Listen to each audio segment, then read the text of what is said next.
جہاں میں مانگنے والوں کے سر کبھی اونچے نہیں ہوتے. اور اقبال کہتے ہیں غیرت ہے بڑی چیز جہان تگ و دو میں، پہناتی ہے یہ فقر کو تاج سردارا. میں عرض کروں گا کہ اپنی آپ جب توجہ کا قبلہ اللہ رسول کو بنائیں گے تو رب فرماتے وَيَرْزُقْهُ مِنْ حَيْثُ لَا يَحْتَسِبُ، میں نہ تجھے وہاں سے رزق دوں گا جہاں سے کبھی تیرا گمان بھی نہیں گیا ہوگا. یہاں سے بھی مل سکتا ہے، تو نے سوچا بھی نہیں ہوگا. بخاری شریف میں حدیث ہے، حضرت جابر ابن عبداللہ فرماتے ہیں نبی پاک صلی اللہ علیہ وسلم نے نا 300 لوگوں کا ایک لشکر روانہ کیا کسی مہم کے لیے، کسی جہاد کے لیے. حضرت ابو عبیدہ بن جراح رضی اللہ تعالیٰ عنہ امیر لشکر تھے. فرماتے ہیں غربت اتنی زیادہ تھی، بھوک اتنی زیادہ تھی کہ ایک ایک کھجور دن میں ایک وقت کھانے کو ملتی تھی، اور کچھ دن ایسے آئے کہ اب کھجور بھی نہیں مل رہی. فرماتے ہیں اتنی زیادہ بھوک لگی مجاہدین کو 300 بندہ پتے کھا کے گزارا ہونے لگ گیا. یہ بخاری میں موجود ہے. آپ فرماتے ہیں کہ دریا کے کنارے ہمارا پڑاؤ تھا، ٹھہراؤ تھا. جب بھوک سے نڈھال ہو گئے نا وَيَرْزُقْهُ مِنْ حَيْثُ لَا يَحْتَسِبُ، اللہ وہاں سے روزی دیتا ہے، گمان بھی نہیں ہوتا. فرماتے ہیں ایک مچھلی اللہ تعالیٰ نے دریا کے کنارے بھیجی. فرماتے ہیں وہ تھی تو مچھلی پر پہاڑ جتنی تھی. بخاری میں لفظ ہیں، حضرت جابر ابن عبداللہ رضی اللہ تعالیٰ عنہ فرماتے ہیں 300 آدمی 18 دن تک اس مچھلی کو کھاتے رہے، مچھلی ختم ہی نہیں ہوئی. مچھلیاں نہیں، مچھلی. کہتے ہیں 18 دن 300 بندہ کھاتا رہا، مچھلی ختم ہی نہیں ہوئی. اور فرماتے ہیں کہ اس کی ہڈی نکال کے، کانٹا کہیں گے آپ اپنی زبان میں، کہتے ہیں وہ نکال کے نا تو اس کو کھڑا کیا نا جب، تو اونٹ کجاوے سمیت اس کے بیچ سے گزر جاتا تھا. 2 اس کے کانٹے جوڑے. فرماتے ہیں وہ اس کا گوشت ہم کھاتے تھے اور اس کی چربی بطور تیل کے ہم جسموں پہ ملتے تھے. بیماروں کو اس سے سکون آتا تھا، تندرستی شفا ہوتی تھی. فرماتے ہیں ہم کھایا بھی ہم نے، اور کچھ لے کے ہم مدینے بھی گئے، اور قربان جائیں نبی پاک نے بھی اس میں سے کھایا. ہم نے عرض کی حضور یہ معمہ کیا ہے، یہ ماجرا کیا ہے؟ تو محبوب نے فرمایا تمہارے پاس غذا نہیں تھی، رب نے تمہارے لیے بندوبست کیا ہے، اللہ نے تمہیں دیا ہے. مکان شروع کر لیا، ایک صاحب نے وہ مکان بنانے لگے. آپ وہ حساب لگا رہے ہیں، کہتے ہیں میرے پاس اتنے پیسے ہیں، اتنے میں نے فلانے دوست سے کہنا ہے اس نے دے دینے، اتنے فلانے رشتہ دار سے کہنا ہے اس نے دے دینے، اتنے فلانے سے کہنا ہے اس نے دے دینے. یہ ساری کاپی بنا کے مکان شروع کر لیا. جو روز کہتا تھا نا کوئی حکم ہو جاتے 10 سب سے پہلے اس کو کہا میاں پیسے چاہیے دین. وہ کہندا ہو کل ہی منڈا ٹوریا ہے، کہتے تو پرسوں 10 داتے لب جانے سن. میں آپ کو اپنے تجربے کی بات بتا رہا ہوں. جن لوگوں کا خیال ہوتا ہے نا کہ آپ سٹارٹ کریں فلانا کام، ہم آپ کے ساتھ ہیں، اللہ کا ہی کوئی نظام ہے، وہ بالکل بھی نہیں ساتھ ہوتے. لیکن ایسا نہیں ہے کہ کوئی ساتھ نہیں ہوتا. اللہ تعالیٰ بڑے اسباب پیدا کرتا ہے، وہاں سے دیتا ہے جہاں سے گمان بھی. ہمارا یہ ذہن بن جاتا ہے ہم ساری اپنے حساب سے چلتے، اتنے رشتہ داروں سے، اتنے کون آپ کے ساتھ چلے گا، سوال ہی نہیں پیدا ہوتا. یہ سارے کام چھوڑ کے سب سے پہلے 2 رکعتیں پڑھو، اپنے رب کی بارگاہ میں، رسول کائنات کی بارگاہ میں گزارشات اور استغاثے پیش کرو، وہاں سے خیر طلب کرو. دنیا دار کیا دیں گے، کیا دے سکتے ہیں، کیا حیثیت ہوتی ہے کسی. اللہ کہتا ہے وہاں سے دوں گا. تو جو اللہ مال دے وہ لینا چاہیے کہ رشتہ داروں کا مال دیکھنا چاہیے؟ جو اللہ دے وہ لینا چاہیے کہ سیٹھوں نوابوں کی جیبیں دیکھنی چاہیے؟ جو اللہ دے وہ قبول کرنا چاہیے یا دیکھنا چاہیے کون سا آدمی کہاں پہنچ گیا؟ چھوڑو، اپنی مٹی پہ چلنے کا سلیقہ سیکھو. کسی کے سنگ مرمر پہ چلو گے تو پھسل جاؤ گے، پھسل جا. اس پر ایک اور بات عرض کر دوں، صحیح بخاری سے، مسلم سے ایک اور بات. کچھ چیزیں ایسی ہیں جن سے اللہ کی مدد آتی ہے، مدد ملتی ہے. ایک چیز ان میں سے ایسی ہے جس سے بہت مدد نازل ہوتی ہے، وہ ہے کہ جب رب آپ کو دے نا تو پھر آپ بھی اس کے رستے میں گئے، پھر مدد آتی ہے، پھر اور آتا ہے. بخاری مسلم میں حدیث ہے، یہ زیادہ ہی توجہ طلب امر ہے، اس پر آپ غور کریں گے. حضرت ابو ہریرہ فرماتے ہیں کہ نبی پاک علیہ السلام نے فرمایا ایک شخص نے بادلوں کے اندر سے آواز سنی کہ فلاں آدمی کا کھیت اور باغ خشک ہو گیا ہے، وہاں برسو اور اس کے کھیت کو سیراب کرو. وہ بڑا حیران ہوا کہ بادل سے آواز آ رہی ہے. پھر اس نے دیکھا کہ ایک پہاڑی پر بارش ہوئی، وہ بادل وہاں برسا، پھر نالیوں سے ہوتا ہوا پانی ایک طرف چلا، تو جس نے آواز سنی تھی حضور بیان کر رہے ہیں، وہ بھی پیچھے پیچھے چلا کہ پانی کدھر جا رہا ہے۔ اس نے جا کے دیکھا کہ ایک مقام پہ ایک باغ کو وہ پانی لگ رہا ہے اور ایک آدمی وہ پانی لگا رہا ہے۔ اس نے اس سے پوچھا تیرا نام کیا ہے؟ اس نے کہا کیوں؟ کہنے لگا بتا نا۔ اس نے نام بتایا تو کہنے لگا یہی تو وہ نام ہے جو میں نے بادلوں کے اندر سے سنا ہے کہ فلاں کے کھیت کو پانی دے دو۔ اس نے کہا یار تو کیا عمل کرتا ہے کہ اسپیشل تیرے لیے بارش برسے؟ یہ بخاری پڑھ رہا ہوں، سیاستہ سے حدیث عرض کر رہا ہوں۔ اس سے پوچھا تو کیا کام کرتا ہے کہ جناب اللہ تبارک و تعالیٰ کا حکم کرم آیا کہ خاص تیرے لیے پانی برسے اور تیرے کھیت کو سیراب کرے؟ تو اس نے کہا چھوٹا ذمہ دار ہوں، پر جب فصل اگتی ہے تو 3 حصے کرتا ہوں، ایک حصہ اپنے بال بچوں پہ بہن بھائیوں پہ خرچ کرتا ہوں، ایک حصہ پورا، اور ایک حصہ دوبارہ کاشتکاری پہ لگاتا ہوں، اور تیسرا حصہ خالص میں نے مسکینوں، یتیموں اور غریبوں کے لیے رکھا ہوا۔ وہ جو تیسرا حصہ اللہ کرے آپ سمجھے، وہ رب کے بندوں پہ تیسرا حصہ خرچ کرتا ہے نا، تو کریم مالک نے فرمایا جہاں سے غریب کا حصہ جاتا ہے وہ کھیت خشک نہیں رہنا چاہیے، وہ جہاں سے مسکین روٹی کھاتے ہیں وہ خشک نہ رہے، جہاں سے یتیموں کو کچھ آتا ہے کہیں اس کی فصل رہ نہ جائے۔ میں اور آپ بھی اگر اپنے مال میں مسکینوں، یتیموں، غریبوں کے حصے رکھ لیں گے تو فصلیں خشک نہیں رہیں گی، ان کے اندر تازگی آئے گی، نور آئے گا، کرم آئے گا، خاص کر خدا کی رحمت برسے گی۔ مدد اللہ سے چاہیں، اپنی توجہات کا مرکز رب رسول کی ذات کو بنائیں، پھر آپ محسوس کریں گے کہ بڑی جلدی اللہ تعالیٰ کی مدد آنے لگی ہے۔ کبھی آپ صرف کہہ دیں نا میرا رب میرے ساتھ ہے، اس لفظ میں اتنی طاقت ہے کہ دشمن ویسے زہر ہو جاتا ہے۔ زندگی میں کسی سے بھی لڑائی ہو اچھی طرح سوچ لیں کہ اللہ اس طرف ہے یا اس طرف ہے۔ اگر آپ زیادتی پہ ہیں تو پھر رب مظلوم کی جانب ہے۔ اگر اللہ کی مدد آپ کے ساتھ ہے تو دنیا کی کوئی طاقت آپ کو گرا نہیں سکتی، اور اگر آپ مظلوم کے مقابلے میں ظالم بن کے آپ کھڑے ہو گئے ہیں اور آپ نے رویہ وہ اختیار کیا ہے کہ جس میں مدد نہیں آئے گی، تو پھر یاد رکھ لیں کہ آپ کوئی بھی ہیں، کہاں بھی ہیں، آپ کمزور ہیں۔ طاقتور تھے ابتدائے اسلام میں، ظاہری طاقت تھی کفار مکہ کے پاس، وہ ڈنڈوں سے مارتے تھے غریبوں کو، ان کے ہاتھوں میں ڈنڈے تھے، پر خدائی طاقت ان مظلوموں کے ساتھ تھی۔ صاحب زرقانی نے لکھا ہے حضرت زنیرہ رضی اللہ تعالیٰ عنہ ایک لونڈی ہے، غریب ہے، ماڑے دا کی کام محمد نس جانا یا رونا، غریب سادی بی بی اور لونڈی کنیزہ، ایک مشرک کی کنیزہ تھی، انہوں نے کلمہ پڑھ لیا، وہ ڈنڈوں سے مارتا، دروں سے مارتا، تکلیف دیتا۔ حضرت زنیرہ رضی اللہ تعالیٰ عنہ کو اتنا مارا، اتنا مارا۔ اب آپ ایک اور پہلو پر بھی غور کریں، مار بھی پڑ رہی ہے پر خدا ادھر ہی ہے، اللہ کی مدد ادھر ہی ہے۔ رب کہتا ہے کہ پہلے تو صبر کرنا، ان اللہ مع الصابرین، تو صبر کرے گا تو پھر رب کی معیت ملے گی، ذرا ٹھہرنا، تو تھوڑا ڈٹنا۔ ان الذین قالوا ربنا اللہ ثم استقاموا تتنزل علیہم الملائکہ، تو کہے اللہ میرا رب ہے، پھر تو پہلے ڈٹ، پہلے تو نے ڈٹنا ہے۔ ثم استقاموا، جو ڈٹ گیا، تتنزل علیہم الملائکہ، ڈٹنے والے کے لیے مدد آتی، پہلے تھوڑا ٹھہرنا پڑتا ہے، پہلے تھوڑا صبر کرنا پڑتا ہے، حوصلہ کرنا پڑتا، اس کے بعد مدد آتی۔ مار پڑ رہی ہے، مارا جا رہا ہے حضرت زنیرہ کو، ان کا مالک جو ہے ظاہری آقا وہ مار رہا ہے، یہ کنیزہ ہے، اتنا مارا اتنا مارا، ان کی بینائی چلی گئی، نظر آنا بند ہو گیا۔ ابو جہل آیا اور کہنے لگا زنیرہ دیکھا نا ہمارے بت تیری آنکھیں لے گئے، معاذ اللہ، لات و منات ہمارے بتوں نے تجھے اندھا کر دیا۔ اب ایسا نہیں ہے کہ بی بی روتی جا رہی ہے، روتی جا رہی ہے، مایوسی مایوسی، معاذ اللہ، پریشانی، غریبی بڑی ہے، پوچھنے والا کوئی نہیں، یہ باتیں نہیں۔ کیا جملے ہیں خاتون کے، کیا لفظ ہیں۔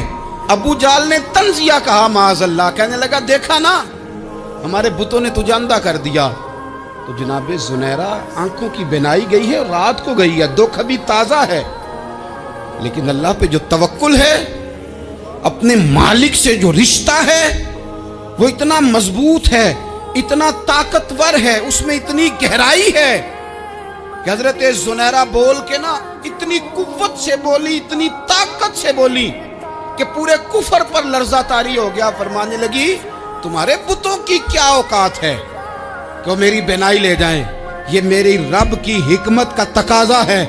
جب تک اس نے چاہا زنیرہ دیکھتی رہی، اور جب اس نے چاہا زنیرہ کی آنکھوں کی بینائی چلی گئی، اور اگر وہ چاہے گا نا تو بینائی واپس بھی کر دے گا۔